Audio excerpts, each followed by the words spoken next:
Hello Internet, my name is Andrew Eder, and welcome to another episode of Film Editorials. Today I'll be talking about Tomorrowland. Tomorrowland is Disney's new family-friendly sci-fi film directed by Brad Bird.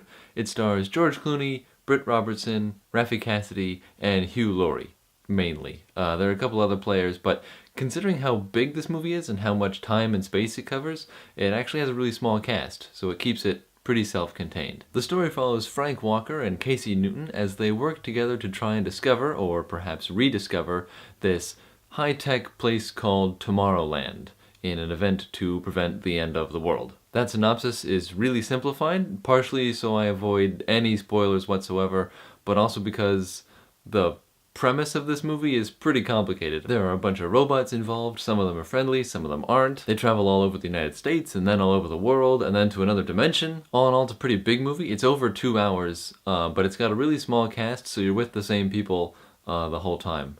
So it feels like a small movie, even though you're with the story for a very long time, and you go all over the place. Literally all over the place. Another thing that is big about this movie is its heart, and it is far and away its best feature.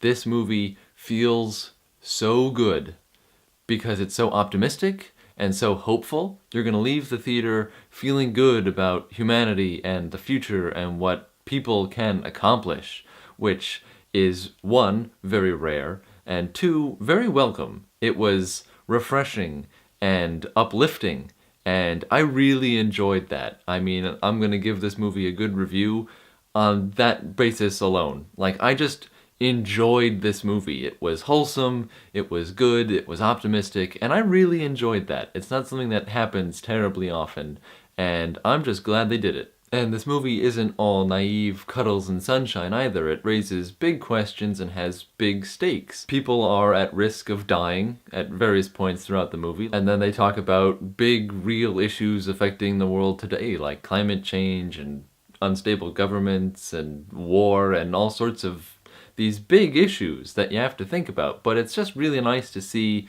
the freshness and the positivity with which the filmmakers and the characters in the movie approach these things and how they want to solve the problems. And I really enjoyed it. I really enjoyed watching the cast too. Britt Robertson does a really good job of playing this youthful, energetic, optimistic person, which counters George Clooney kind of curmudgeon character, which was really fun to watch. It reminded me of Up in that respect. It's like Russell and Carl talking to each other, except they're live-action people and one of them is George Clooney. This movie isn't perfect, though. For starters, it feels like it has pacing issues, especially early on. The movie starts off with George Clooney talking to you much like this, and that's fine, if a little weird, but he's telling his own flashback. But while his backstory is unfolding, you're spending the time thinking, I know the movie isn't about this part. I mean, I kind of wish it was because this is really interesting, but I know it's going to change.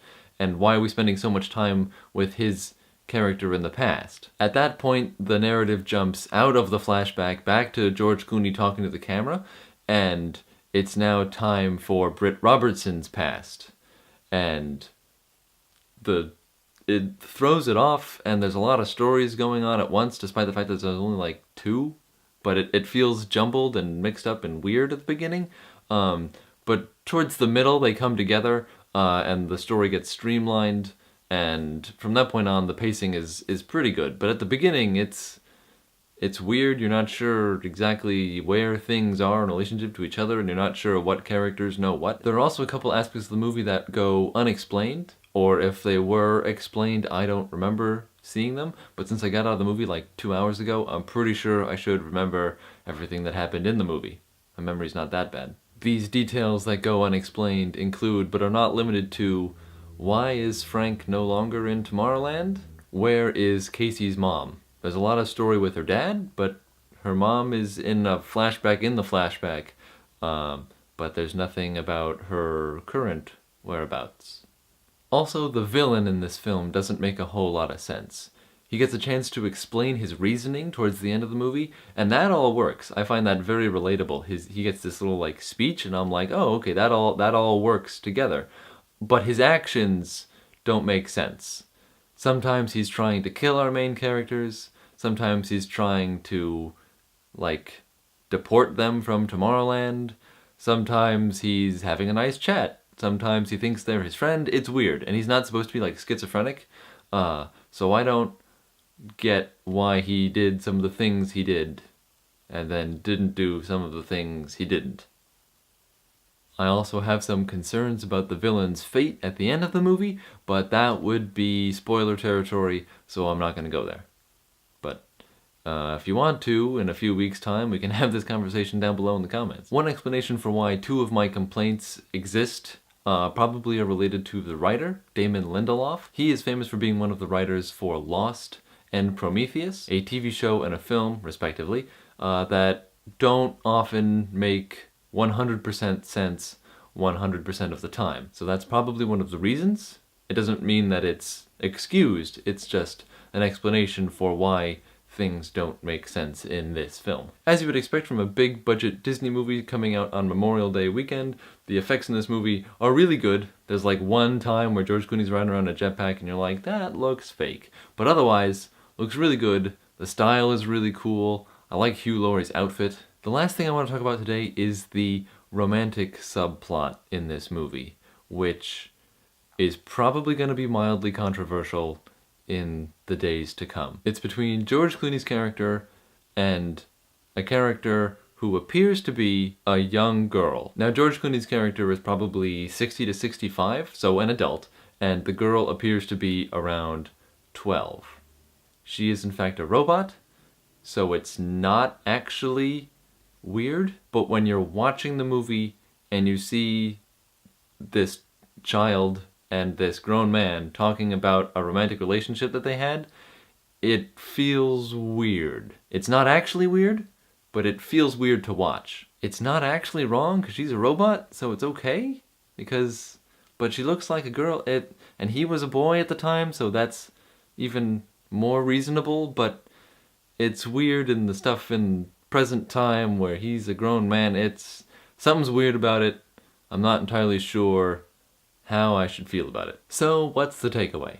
I'm gonna have to give Tomorrowland a 4 out of 5 stars. It's hopeful and optimistic, the actors are really fun to watch, and it's really pretty to look at just generally. On the other side of the coin, there are some pacing issues at the start of the movie. Some things don't make sense, especially the villain's actions. And then there's the romantic subplot, which I've talked about. I don't mean to overstate that issue. It's not a huge problem, but it's slightly creepy. It's slightly off-putting. I'm putting too much emphasis on it by talking about how I don't want to put emphasis on it. The moral of the story is the movie's really good and optimistic, and you're going to feel good about people when you leave the movie. That's the message that you want to take home from this, because that's what the movie's about, and you feel good at the end of the movie. That's what you want to feel. Yes, good. Okay, I think that's going to be it for today's video. Let me know what you thought of Disney's Tomorrowland down below in the comments. It being Memorial Day weekend, this is the start of summer movie season, so new releases are going to be coming very quickly and one on top of the other. Let me know what you want me to do reviews of also down below in the comments. Please don't forget to like, favorite, share, subscribe, follow me on Facebook and Twitter. I'll see you guys next time. Bye!